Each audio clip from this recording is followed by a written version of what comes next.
Pemirsa, foto komodo berpapasan dengan truk di lokasi pembangunan sarana dan prasarana di Loh Buaya, Pulau Rinca, Taman Nasional Komodo cukup viral dalam beberapa pekan terakhir. Setiap netizen memproduksi narasinya sendiri-sendiri dari bilik maya masing-masing, yang ujung-ujungnya berakhir juga dengan tanda tanya. Hari ini, saya ingin mengajak Anda untuk menggali faktanya langsung dari lokasi di Loh Buaya, Pulau Rinca, Taman Nasional Komodo. Hampir semua mata dari berbagai belahan bumi tertuju ke Labuan Bajo sejak Presiden Joko Widodo mengangkat setinggi-tingginya pesona alam dan situs warisan dunia Komodo di ufuk barat Pulau Flores ini menjadi destinasi wisata super premium. Pun ketika sarana dan prasarananya ditingkatkan menjadi setara dengan pesona alam dan pamor Komodo sebagai situs warisan dunia seperti yang tengah dibangun saat ini di Loh Buaya, Taman Nasional Komodo. Karena menjadi perhatian masyarakat luas, satu foto saja seperti komodo berpapasan dengan truk langsung memantik aneka reaksi dan penafsiran hingga viral di jagat maya. Seharinya tuh mereka bisa melintas 5-6 kali bahkan 10 kali per hari. Itu bukan kejadian pertama mereka melintas, hanya kejadian itu yang bikin uniknya atau bikin bedanya ya karena memang ada dump truck. Zona pemanfaatan yang dipakai untuk pembangunan sarana dan prasarana di Pulau Rinca, Taman Nasional Komodo ini sebenarnya hanya dilakukan pada salah satu dari 30-an lembah di Pulau Rinca. Tepatnya di lokasi sarana dan prasarana lama seluas 1,3 hektar atau sekitar 0,006% dari total luas Pulau Rinca. Selain hanya memanfaatkan sedikit area, tiang pancang akses masuk layang menuju bangunan pusat informasi, penginapan untuk ranger, pemandu wisata dan peneliti, serta arena untuk melihat komodo dibangun di sela-sela pohon yang memang tumbuh berjarak di lembah ini. Kita memastikan bahwa pembangunan ini kita lakukan dengan hati-hati, ya. Kita tidak membangun di tempat yang berbeda, tetapi existing yang sudah ada kita kembangkan menjadi bangunan yang lebih baik. Sekarang kan terpencar-pencar nih, ada di sana sini digabungkan. Karena ternyata ketika berpencaran tadi sebenarnya kita tidak sadar mengganggu keberadaan komodo. Ketika dijadiin satu, jalannya di dalam elevated deck tadi, satwa bisa jalan di bawahnya. Ini lebih aman. Makanya ini dengan prinsip kehati-hatian kita melakukan pembangunan ini. Masyarakat atau wisatawan yang pernah berkunjung ke Pulau Rinca tentu tahu pasti bahwa Pulau Rinca bukanlah hutan rimba, tetapi padang savana yang diselingi pohon-pohon tertentu yang bisa bertahan di iklim panas seperti umumnya di pulau di tengah laut. Di alam seperti inilah hewan purba komodo itu hidup jutaan tahun karena memiliki daya adaptasi yang sangat baik. Karena itu masyarakat setempat yang mengenal baik komodo dan habitatnya tidak terlalu mengkhawatirkan dampak pembangunan sarana dan prasarana terhadap habitat komodo. Apalagi proses pembangunan yang saat ini mereka saksikan dilakukan dengan penuh kehati-hatian. Saya selalu mengkritisi kebijaksanaan pemerintah kalau merusak lingkungan. Di sini saya lihat tidak ada usaha untuk merusak lingkungan. Oke, karena kita tahu areal di sini itu sekitar 500 hektar. Dan di Loh Buaya itu sekitar 500 hektar. Dan yang terpakai untuk ini tidak sampai 2 hektar. Sehingga saya rasa tidak keberatan untuk membangun di sini demi tempat yang lebih nyaman baik bagi wisatawan maupun juga untuk binatang komodo. Pembangunan ini kan baru sekarang, jauh-jauh sebelumnya juga ada pembangunan seperti pos-pos di mana di Taman Nasional ini ada, pasti ada pos. Saya pikir apa yang dikatakan oleh teman-teman di media sosial itu salah, tidak benar itu. Saat ini sarana dan prasarana lama di Loh Buaya, Pulau Rinca sudah dibongkar dan dibangun yang lebih terintegrasi dan terhubung satu sama lain dengan akses layang, sehingga menjamin keamanan dan kenyamanan pengunjung dan mengembalikan komodo pada habitat dan perilaku aslinya karena tidak bersentuhan langsung lagi dengan manusia. Luas lahan yang dipakai untuk membangun sarana dan prasarana di Loh Buaya Taman Nasional Komodo ini sebenarnya hanya 1,3 hektar atau sekitar 0,006% dari total luas Pulau Rinca yang mencapai 20.000 hektar atau sekitar 0,2% dari total luas lembah Loh Buaya yang mencapai 500 hektar. Lalu, apakah dengan memanfaatkan lahan yang sesempit itu akan menjamin habitat komodo akan nyaman? Saya akan kembali dengan ulasannya sesaat lagi.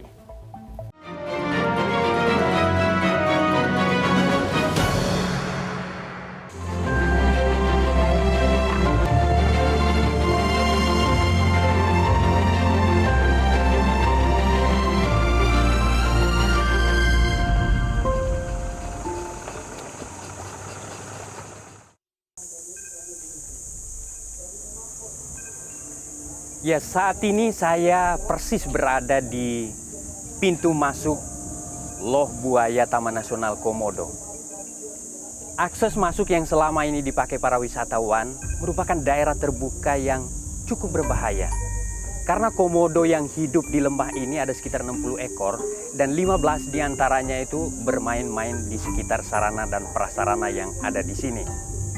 Karena itu nanti dengan adanya jalan layang atau elevated yang terintegrasi dengan dermaga dan juga dengan sarana dan prasarana seperti pusat informasi dan penginapan untuk ranger, untuk pemandu wisata dan peneliti akan lebih aman dan nyaman.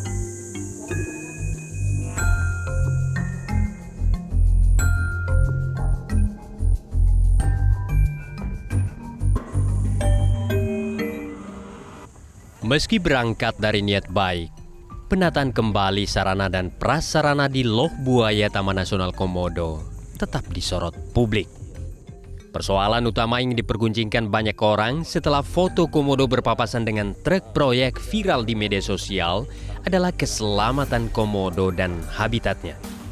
Kekhawatiran itu juga dilatari izin pengusahaan wisata di beberapa zona pemanfaatan Taman Nasional Komodo yang telah diberikan kepada sejumlah perusahaan swasta sejak tahun 2014. Di antaranya PT Segara Komodo Lestari di Pulau Rinca seluas 22,1 hektar, PT Komodo Wildlife Ecotourism seluas 151 hektar di Pulau Komodo dan 274 hektar di Pulau Padar, serta PT Sinergindo Niaga seluas 15,3 hektar di Tatawa. Namun, Kementerian PUPR selaku pemrakarsa perbaikan Sarpras di Loh Buaya serta Kementerian Lingkungan Hidup menyatakan pembangunan Sarpras di habitat komodo ini sudah melewati kajian yang mendalam. Kementerian PUPR juga menjamin pelaksanaan proyek dilakukan dengan penuh hati-hati agar tidak mengganggu komodo atau merusak habitatnya. Karena tujuan pembangunan sarana dan prasarana ini tidak hanya untuk kenyamanan pengunjung, tetapi juga untuk konservasi komodo karena pengunjung tidak lagi bersentuhan langsung dengan komodo.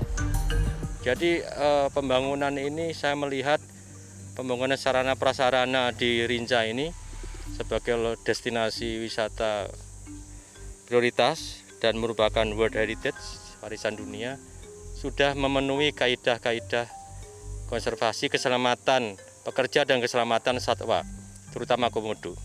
Kami mengikuti kaidah-kaidah yang berlaku di sini, seperti misalnya harus ada kajian lingkungan kami lakukan, harus ada izin terkait dengan environment kami lakukan.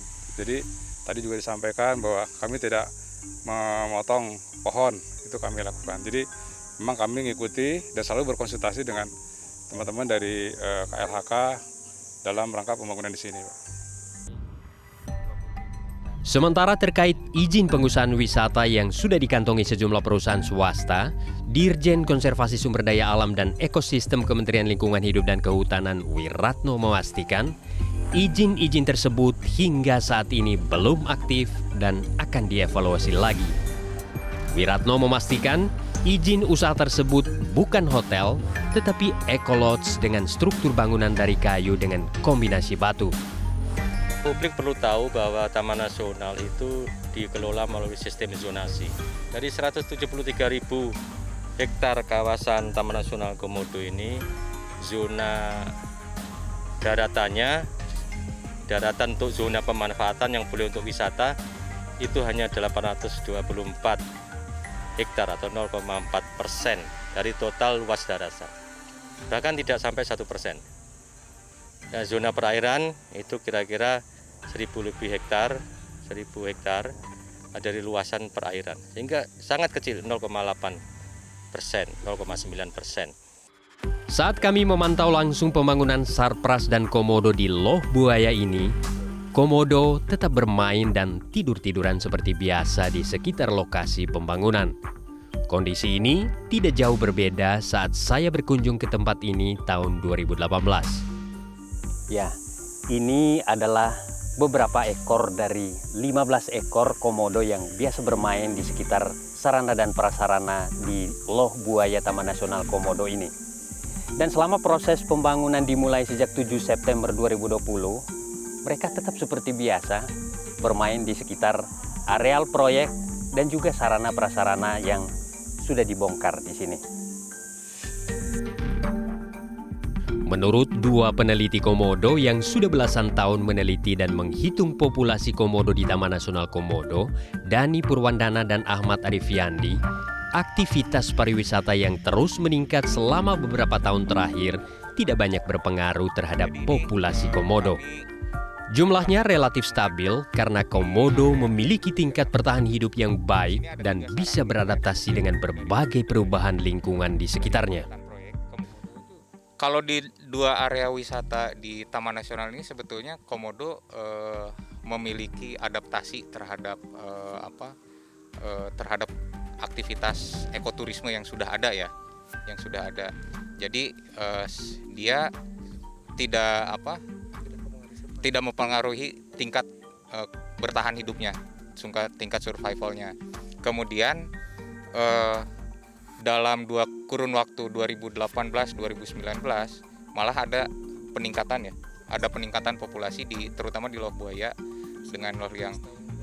Dan kalau diamati dari lebih dari 10 tahun itu stabil populasi di 2 pulau secara keseluruhan. Pulau Rinca ini sebenarnya ada sekitar 1.300 ekor, Pak. Jadi itu data monitoring kita tahun 2019.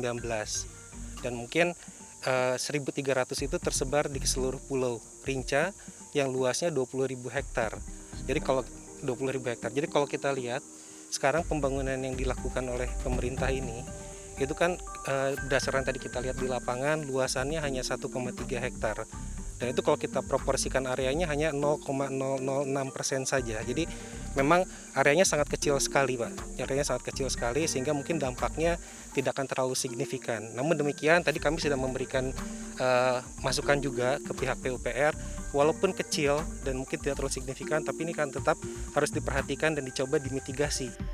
Pengakuan serupa juga diutarakan Asgar, warga Pulau Rinca yang sudah 7 tahun menjadi naturalis guide di Loh Buaya Taman Nasional Komodo dan tokoh masyarakat Desa Pasir Panjang Pulau Rinca, Mustamin. Karena Komodo sudah terbiasa hidup bersama warga di pulau ini. Kami ini kan warganya nelayan, Pak. Bukan hanya kita bercerita di kawasan yang terkhusus seperti di Loh Buaya ini. Kalau kita ada keluar di mana kita mepet ke pantai, mungkin ada tujuan tertentu yang kita mau ambil di pantai, itu Komodo pasti ada juga di situ. Dan dengan kehadiran kami atau motor yang ke sana dengan bunyi yang begitu kencang segala macam, tapi tidak mengganggu mereka punya kegiatan yang selalu aktivitasnya ke sana dan ke sini dan untuk mencari nafkahnya.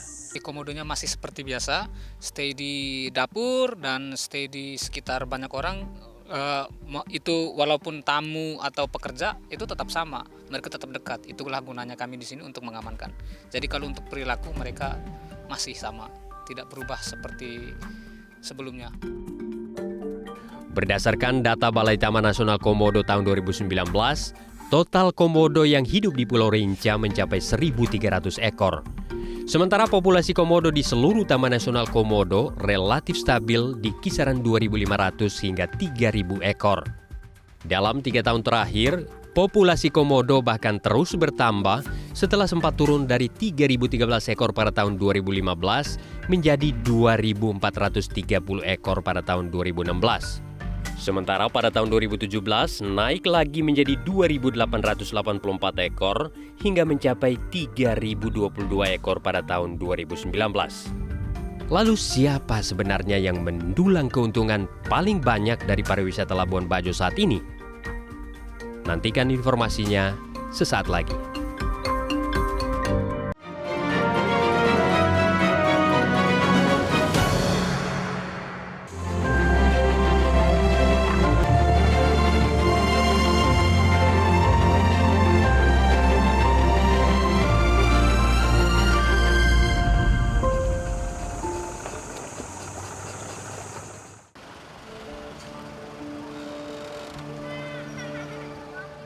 Meski Labuan Bajo memiliki banyak pesona alam yang memikat wisatawan mancanegara maupun domestik, Taman Nasional Komodo tetap menjadi penggerak utama atau prime mover pariwisata Labuan Bajo. Dirjen Konservasi Sumber Daya Alam dan Ekosistem Kementerian Lingkungan Hidup dan Kehutanan Wiratno menyatakan, dengan jumlah kunjungan Wisman sebanyak 123.000 orang per tahun, pariwisata Labuan Bajo mampu menghasilkan pendapatan negara bukan pajak atau PNBP sebesar 33 miliar rupiah dan memberikan dampak berganda hingga 60 kali lipat kepada ekonomi daerah Manggarai Barat.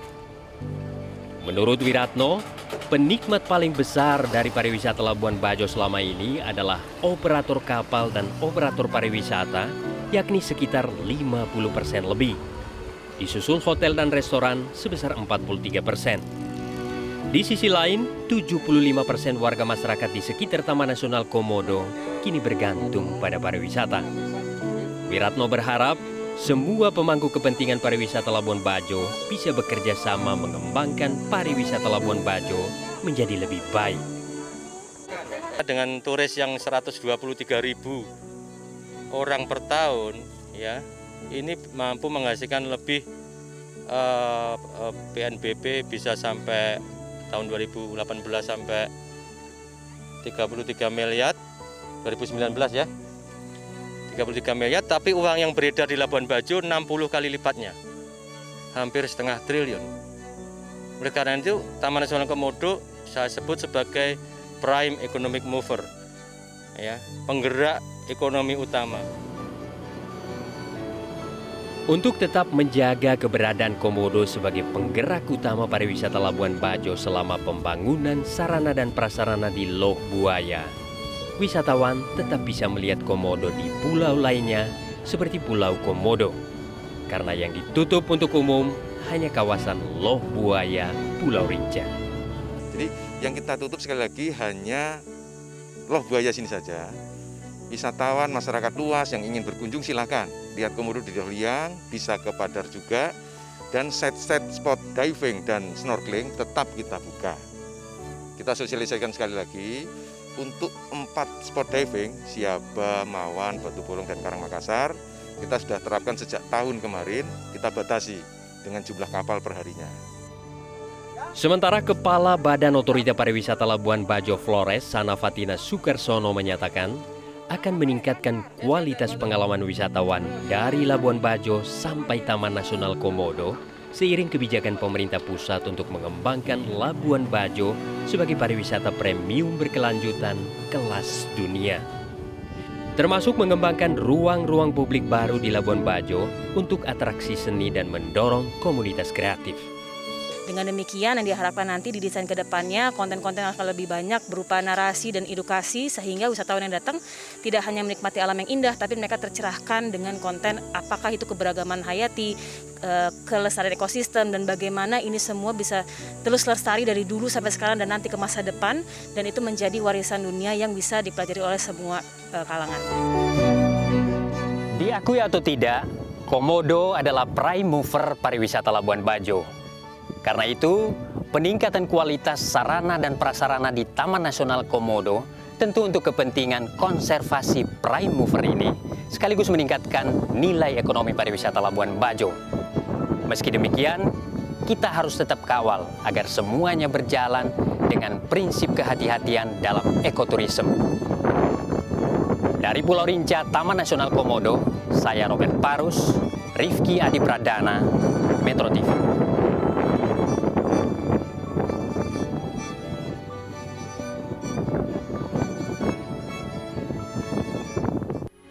Metro TV, knowledge to elevate.